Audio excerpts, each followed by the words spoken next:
Histórias da Meia-Noite. Machado de Assis. O Relógio de Ouro. Agora contarei a história do relógio de ouro. Era um grande cronômetro, inteiramente novo, preso a uma elegante cadeia. Luís Negreiros tinha muita razão em ficar boquiaberto quando viu o relógio em casa.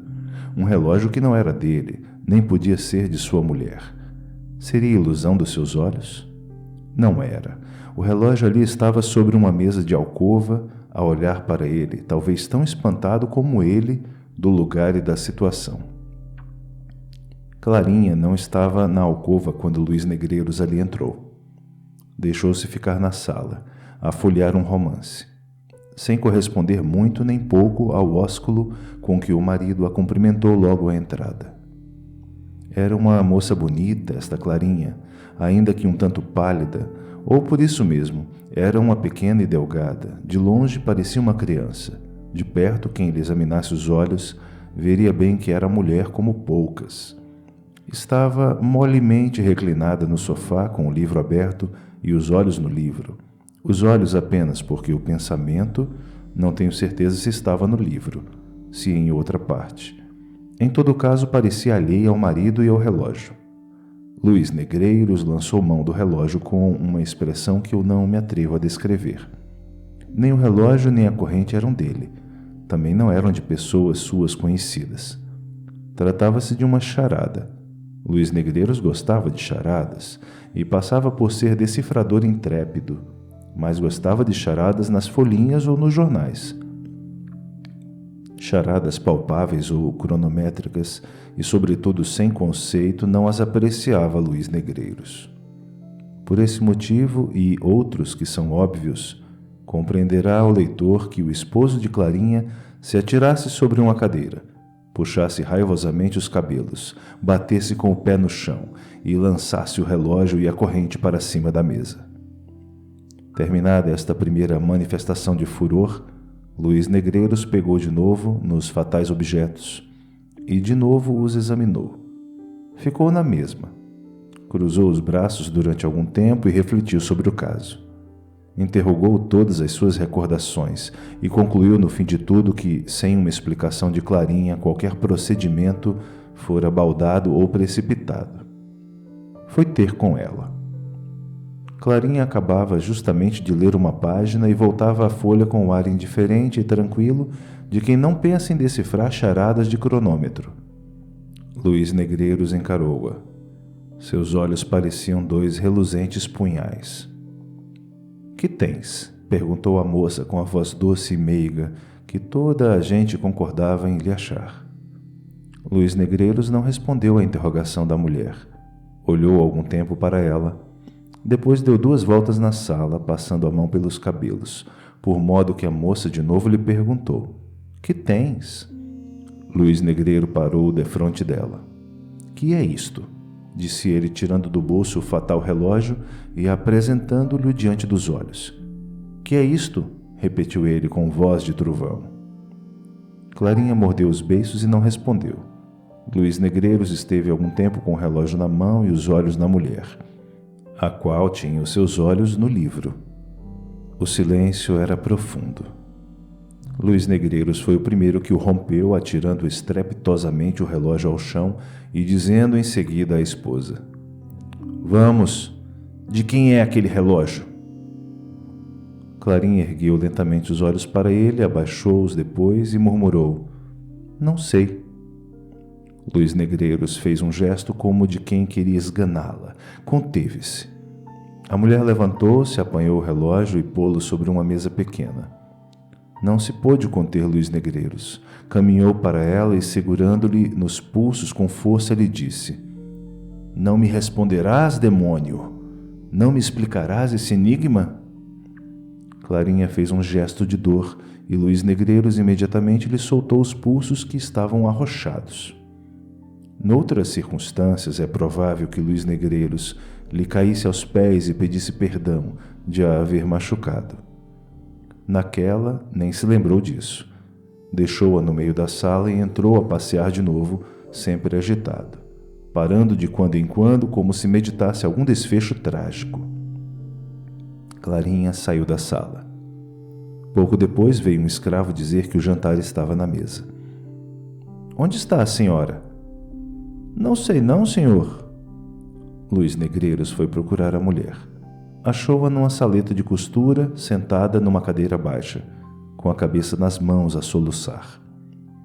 Ao ruído que ele fez na ocasião de fechar a porta atrás de si, Clarinha levantou a cabeça, e Luiz Negreiros pôde ver-lhe as faces úmidas de lágrimas. Esta situação foi ainda pior para ele que a da sala. Luiz Negreiros não podia ver chorar uma mulher, sobretudo a dele.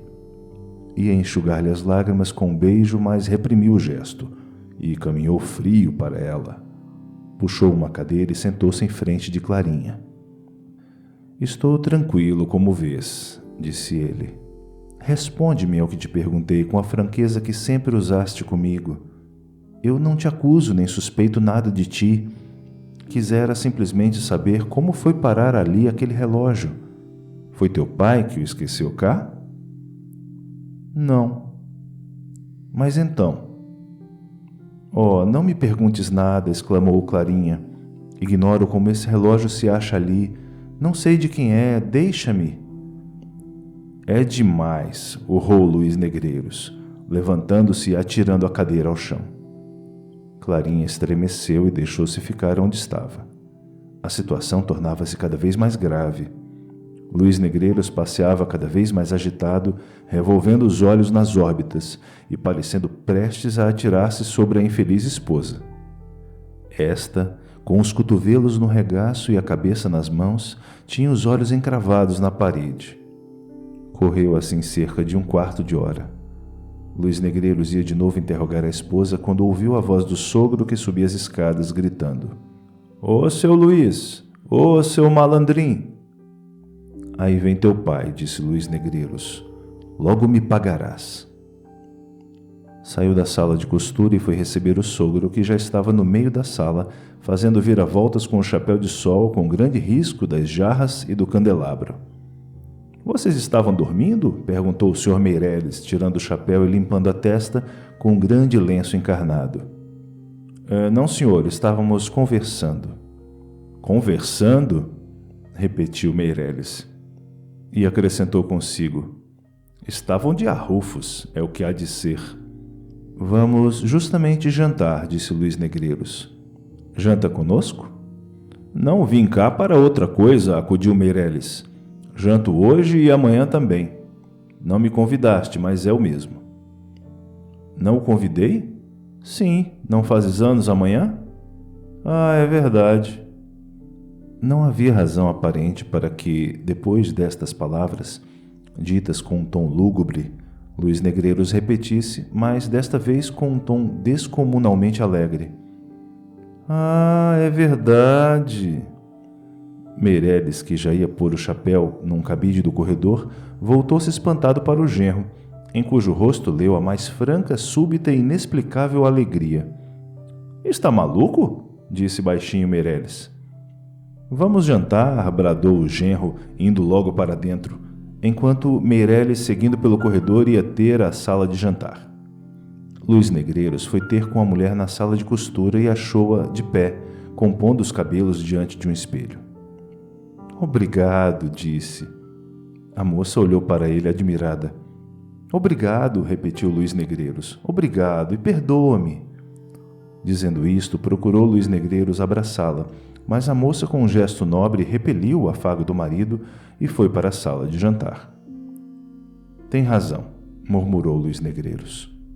Daí a pouco achavam-se todos à mesa do jantar, e foi servida a sopa que Meireles achou, como era natural, de gelo. Ia já fazer um discurso a respeito da incúria dos criados quando Luiz Negreiros confessou que toda a culpa era dele, porque o jantar estava há muito na mesa. A declaração apenas mudou o assunto do discurso, que versou então sobre a terrível coisa que era um jantar requentado. Meireles era um homem alegre, pilhérico, talvez frívolo demais para a idade, mas em todo o caso interessante pessoa. Luiz Negreiros gostava muito dele e via correspondida essa afeição de parente e de amigo. tanto mais sincera quanto que Meireles só tarde e, de má vontade, lhe dera a filha. Durou o namoro cerca de 4 anos, gastando o pai de Clarinha mais de 2 em meditar e resolver o assunto do casamento. Afinal, deu a sua decisão, levado antes das lágrimas da filha que dos predicados do genro, dizia ele. A causa da longa hesitação eram os costumes pouco austeros de Luís Negreiros, não os que ele tinha durante o namoro, mas os que tivera antes e os que poderia vir a ter depois. Meireles confessava ingenuamente que fora marido pouco exemplar e achava que por isso mesmo devia dar à filha melhor esposo do que ele. Luís Negreiros desmentiu as apreensões do sogro. O leão impetuoso dos outros dias tornou-se um pacato cordeiro. A amizade nasceu franca entre o sogro e o genro, e Clarinha passou a ser uma das mais invejadas moças da cidade. E era tanto maior o mérito de Luís Negreiros, quanto que não lhe faltavam tentações. O diabo metia-se às vezes na pele de um amigo e ia convidá-lo a uma recordação dos antigos tempos. Mas Luís Negreiros dizia que se recolhera a bom porto e não queria arriscar-se outra vez às tormentas do alto mar. Clarinha amava ternamente o marido, e era a mais dócil e afável criatura que por aqueles tempos respirava o ar fluminense. Nunca entre ambos se dera o menor arrufo. A limpidez do céu conjugal era sempre a mesma e parecia vir a ser duradoura. Que mau destino lhe soprou ali a primeira nuvem? Durante o jantar, Clarinha não disse palavra, ou poucas dissera, ainda assim as mais breves e em tom seco.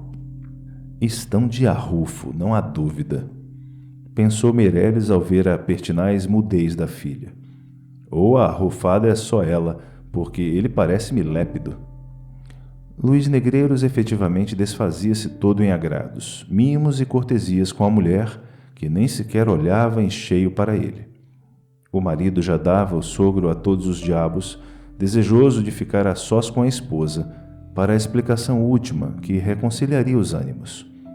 Clarinha não parecia desejá-lo. Comeu pouco, e 2 ou 3 vezes soltou-se-lhe do peito um suspiro. Já se vê que o jantar, por maiores que fossem os esforços, não podia ser como nos outros dias. Meireles, sobretudo, achava-se acanhado. Não era que receasse algum grande acontecimento em casa. Sua ideia é que, sem arrufos, não se aprecia a felicidade. Como sem tempestade não se aprecia o bom tempo. Contudo, a tristeza da filha sempre lhe punha água na fervura. Quando veio o café, Meireles propôs que fossem todos os 3 ao teatro. Luís Negreiros aceitou a ideia com entusiasmo. Clarinha recusou secamente. Não te entendo hoje, Clarinha, disse o pai com um modo impaciente. Teu marido está alegre e tu pareces-me abatida e preocupada. Que tens? Clarinha não respondeu. Luís Negreiros, sem saber o que havia de dizer, tomou a resolução de fazer bolinhas de miolo de pão. Meireles levantou os ombros. Vocês lá se entendem, disse ele. Se amanhã, apesar de ser o dia que é, vocês estiverem do mesmo modo, prometo-lhes que nem a sombra me verão. Oh, há de vir, ia dizendo Luís Negreiros, mas foi interrompido pela mulher que desatou a chorar. O jantar acabou assim, triste e aborrecido. Meireles pediu ao genro que lhe explicasse o que aquilo era, e este prometeu que lhe diria tudo em ocasião oportuna. Pouco depois saía o pai de Clarinha protestando de novo que, se no dia seguinte os achasse do mesmo modo, nunca mais voltaria à casa deles, e que se havia coisa pior que um jantar frio ou requentado, era um jantar mal digerido. Clarinha fora para o quarto. O marido apenas se despediu do sogro. Foi ter com ela. Achou-a sentada na cama com a cabeça sobre uma almofada e soluçando. Luís Negreiros ajoelhou-se diante dela e pegou-lhe numa das mãos. Clarinha, disse ele, perdoa-me tudo. Já tenho a explicação do relógio. Se teu pai não me fala em vir jantar amanhã, eu não era capaz de adivinhar que o relógio era um presente de anos que tu me fazias. Não me atrevo a descrever o soberbo gesto de indignação com que a moça se pôs de pé quando ouviu estas palavras do marido. Luís Negreiros olhou para ela sem compreender nada. A moça não disse uma nem duas, saiu do quarto e deixou o infeliz consorte mais admirado que nunca. Mas que enigma é este? Perguntava a si mesmo Luís Negreiros. Se não era um mimo de anos, que explicação pode ter o tal relógio? A situação era a mesma que antes do jantar. Luís Negreiros assentou de descobrir tudo naquela noite. Achou, entretanto, que era conveniente refletir maduramente no caso e assentar numa resolução que fosse decisiva. Com este propósito, recolheu-se ao seu gabinete e ali recordou tudo o que se havia passado desde que chegara à casa. Pesou friamente todas as razões, todos os incidentes e buscou reproduzir na memória a expressão do rosto da moça em toda aquela tarde. O gesto de indignação e a repulsa quando ele a foi abraçar na sala de costura eram a favor dela, mas o movimento com que mordera os lábios no momento em que ele lhe apresentou o relógio, as lágrimas que lhe rebentaram a mesa e, mais que tudo, o silêncio que ela conservava a respeito da procedência do fatal objeto, tudo isso falava contra a moça. Luís Negreiros, depois de muito cogitar, inclinou-se à mais triste e deplorável das hipóteses. Uma ideia má começou a enterrar-se-lhe no espírito, à maneira de verruma, e tão fundo penetrou que se apoderou dele em poucos instantes. Luís Negreiros era homem assomado quando a ocasião o pedia. Proferiu 2 ou 3 ameaças, saiu do gabinete e foi ter com a mulher. Clarinha recolhera-se de novo ao quarto. A porta estava apenas cerrada. Eram 9 horas da noite. Uma pequena lamparina alumiava escassamente o aposento. A moça estava outra vez assentada na cama, mas já não chorava. Tinha os olhos fitos no chão. Nem os levantou quando sentiu entrar o marido. Houve um momento de silêncio. Luís Negreiros foi o primeiro que falou. Clarinha, disse ele, este momento é solene. Responda-me ao que te pergunto desde esta tarde. A moça não respondeu. Reflete bem, Clarinha, continuou o marido. Podes arriscar a tua vida. A moça levantou os ombros. Uma nuvem passou pelos olhos de Luís Negreiros. O infeliz marido lançou as mãos ao colo da esposa e rugiu. Responde, demônio, ou morres! Clarinha soltou um grito. Espera, disse ela. Luís Negreiro recuou. Mata-me, disse ela, mas lê isto primeiro. Quando esta carta foi ao teu escritório, já te não achou lá, foi o que o portador me disse. Luís Negreiros recebeu a carta, chegou-se à lamparina e leu estupefato estas linhas. Meu nhonhô, sei que amanhã fazes anos, mando-te esta lembrança, tua Iaiá. Assim acabou a história do relógio de ouro.